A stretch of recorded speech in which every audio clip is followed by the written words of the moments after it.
എല്ലാവർക്കും ഈ പറഞ്ഞ പോലെ നമുക്ക് അയ്യപ്പ ദർശനം നടക്കുമ്പോൾ നാനാജാതി മതസ്ഥർക്കും അവിടെ എന്താണ് സ്വതന്ത്രമായി സഞ്ചരിക്കാൻ പറ്റുന്ന ഇടമാണ്, അല്ലെങ്കിൽ ദർശനം കിട്ടുന്ന ഇടമാണ്.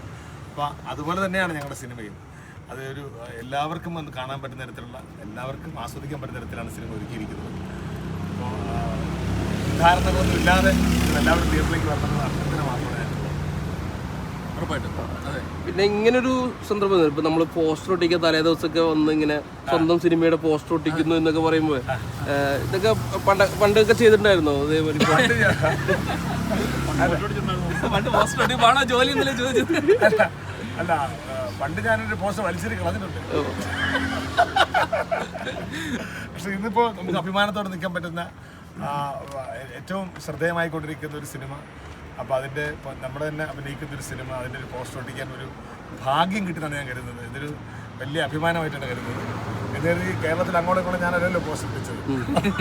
അപ്പോൾ ഇവിടെ വന്നപ്പോൾ എനിക്കൊരു അവസരം വേണം. ഞാൻ ശ്രീകണ്ഠനോടും വിഷ്ണുവോടും പറഞ്ഞു. അപ്പോൾ നമുക്ക് ഒരു പോസ്റ്ററെങ്കിലും എൻ്റെ വകയായിട്ട് ഒട്ടിക്കുമെന്ന് എനിക്ക് തോന്നി. അതൊരു അഭിമാനമാണ്, അതൊരു സന്തോഷമാണ്. അത് വലിയ ഒരുപാട് ഇഷ്ടത്തോടെ നിൽക്കുന്നു. സമയം ഒരുപാട് വൈകുന്നുണ്ട്. പക്ഷേ ഈ പറഞ്ഞ പോലെ ഇതൊരു നമുക്കൊരു കല്യാണ വീട്ടിലെ പോലെയാണ്, കല്യാണ തലേന്ന് പോലെയാണ്. ഞങ്ങൾക്ക് എല്ലാവരും ടെൻഷനുണ്ട്. എന്നാൽ നാളെ നടക്കാൻ പോകുന്ന വളരെ മഹത്തായൊരു ചടങ്ങുമാണ്. അപ്പോൾ രാവിലെ നിങ്ങളുടെ കയ്യിലാണ് ഞങ്ങളുടെ വിധി ഇരിക്കുന്നത്, അല്ലേ ശ്രീയേട്ടാ? അതെ, അതുപോലെ ഒരുപാട് നന്ദി ഈ രാത്രി നിങ്ങൾ വന്നത്, ഈ സമയത്ത്. ഞങ്ങളാക്കുന്നത് നിങ്ങളാണ്, നിങ്ങൾ ഓരോരുത്തരുമാണ്. അപ്പോൾ നിങ്ങൾ ഇത്രയും കഷ്ടപ്പെട്ട് ഞങ്ങൾ ഉണ്ടെന്ന് ഓടി എത്തിയല്ലോ, അത് തന്നെ ഏറ്റവും വലിയ ഭാഗ്യം, അല്ലേ ശ്രീയേട്ടാ? ശ്രീയേട്ടനൊക്കെ പറയുന്നത് അവരാണ് നമ്മളുടെ